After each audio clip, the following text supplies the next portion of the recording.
Chapter number 9 last question, that means miscellaneous का last question. एक बार देखते हैं क्वेश्चन, फिर सॉल्व करते हैं। Important one, 150 workers were engaged to finish a job in a certain number of days.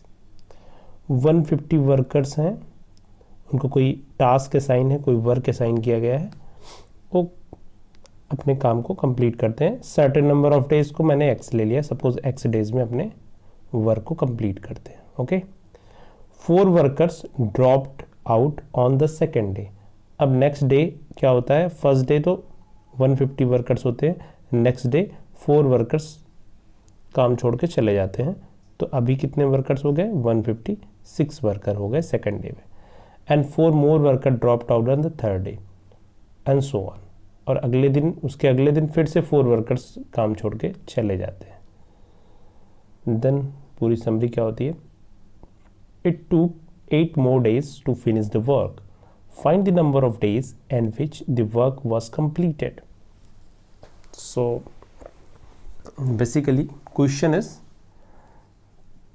एक वर्क है जिसको 150 वर्कर्स कंप्लीट करते हैं सर्टेन नंबर ऑफ डेज में, सपोज एक्स डेज में। अब सिचुएशन से ये है कि 150 वर्कर्स फर्स्ट डे थे और 4 वर्कर्स हर दिन काम छोड़ के जा रहे हैं, सर्टेन कंडीशंस कुछ ऐसी हो गई। तो अब जो काम मेरा एक्स डेज में कंप्लीट होना था उसमें 8 मोर डेज लग रहे हैं ऐसा करने से। अगले दिन second day 156 worker, third day कितने वर्कर्स होंगे, 156 worker and third day 142 workers and so on. ऐसे कितने दिन लग रहे हैं हमें एक्स। अब अभी पहले वर्क कंप्लीट होता था एक्स डेज में, अभी ऐसा करने से वर्क कंप्लीट हो रहा है एक्स प्लस 8 डेज में। अब क्वेश्चन को सॉल्व करते हैं, how to solve the question. I hope you understand what is the problem. अब हमें फाइंड आउट करना है, find the number of days in which work was completed. X की वैल्यू फाइंड आउट करनी है। ओके, एक्स की value जैसे ही find out कर लेंगे फिर हमें ये मालूम चल जाएगा कि एक्चुअल में इस कंडीशन से कि 4 वर्कर्स मेरी जॉब को छोड़ के जा रहे हैं, तो अब मेरा वर्क कितने डेज में कंप्लीट होगा, that means x plus 8 find out कर लेंगे। Simple question it is. Start करते हैं solution of the problem. Solution पे आते हैं, प्रॉब्लम हमारी क्या है, कैसे सॉल्व करें। तो हमारे पास इस इनिशियल स्टेज में है 150 वर्कर्स और सपोज कि हमने एक्स डेज में अपना वर्क फिनिश कर दिया। तो सबसे पहले इस टाइप की सिचुएशंस में हमें अपना टोटल वर्क हमारा कितना अमाउंट है ये फाइंड आउट करना हो। तो मैंने एक सिंपल सा ले लिया, आप कुछ भी ले सकते हैं। एक वर्कर 1 वर्कर 1 यूनिट वर्क करता है। ओके, 1 डे, एक दिन में 1 यूनिट वर्क करता है। तो अब आप बताइए 150 वर्कर है, कितना यूनिट वर्क करेगा, 150 एंड एक्स यूनिट सपोज करो, एक्स डेज अगर उसने काम किया तो टोटल वर्क कितना हो जाएगा, 150 एक्स वर्क है। ओके, तो हमारे पास टोटल वर्क कितना है, 150 एक्स, ये हमारे पास वर्क है। तो आप कुछ भी ले सकते हैं, 1 यूनिट ले सकते हैं, वाई यूनिट ले सकते हैं, कुछ भी ले सकते हैं।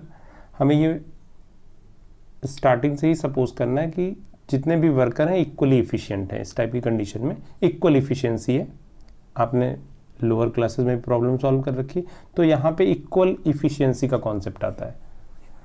वैसे तो नॉर्मल लाइफ में ये सारे कॉन्सेप्ट नहीं आते। तो हमारे पास टोटल वर्क कितना हो गया, 150x। अब ये सेम वर्क है, अब मुझे अलग कंडीशंस में कंप्लीट करना है। कैसे कि फर्स्ट डे हमारे पास वर्क हुआ 150 यूनिट, क्योंकि हमारे पास 150 वर्कर थे।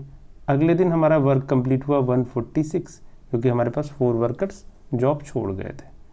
ऐसे ही next day 142 dot dot dot, ये वर्क हमारा कितने दिन में कंप्लीट हो रहा है, एक्स प्लस 8 डेज में कंप्लीट हो रहा है, क्योंकि पहले तो एक्स डेज में होता था, अभी एक्स प्लस 8 डेज में हमारा वर्क कंप्लीट होगा। तो आई होप आप इस इक्वेशन को समझ गए होंगे। तो अगर समझ गए होंगे तो प्रॉब्लम सॉल्व कर सकते हैं। This is one kind of AP. AP है ये एक तरीके की राइट हैंड साइड में जो डिक्रीज हो रही है। अब इस राइट हैंड साइड के टर्म्स का हम सम करते हैं। टोटल नंबर ऑफ टर्म्स कितने हैं इसमें, x प्लस 8, तो n/2, 2a, 2 into 150, common difference कितना है, -4 का, n माइनस वन, n की वैल्यू है x plus eight minus one into D that is minus four. So this is should be equal to 150x. एक common सा है. अगर आपने सपोज एक वर्कर की इफिशियंसी y ले ली होती तो लेफ्ट हैंड साइड में भी y आ जाता है, यहाँ भी y आ जाता है, सारे कैंसिल आउट हो जाते हैं. तो आप बेसिकली 1 यूनिट लिया करें. अब इसको क्वेश्चन को ईजिली सॉल्व करते हैं. This is x plus eight, 2 common कर लेता हूँ इनसाइड ब्रैकेट. 2 कॉमन किया और कैंसिल भी कर दिया. तो फाइनली क्या हो गया ब्रैकेट में 150 plus x plus 7 into minus 2. This is the final. अभी नेक्स्ट फिर से मैं 2 कॉमन करता हूँ. Next is again we take the common 2.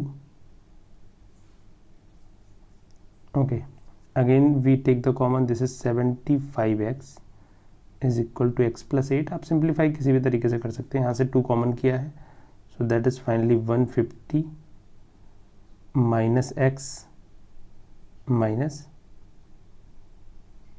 7. In fact, this is not 150, this is 75. So this is 75. Okay. Next one is 75 minus 7, that is 68 and minus x. Okay, so this is basically equal to 75x is equal to x plus 8 into 68 minus x. अब आप simplify करिए इसको. 75x is equal to 68x minus x square plus 8 into 68 minus 8x.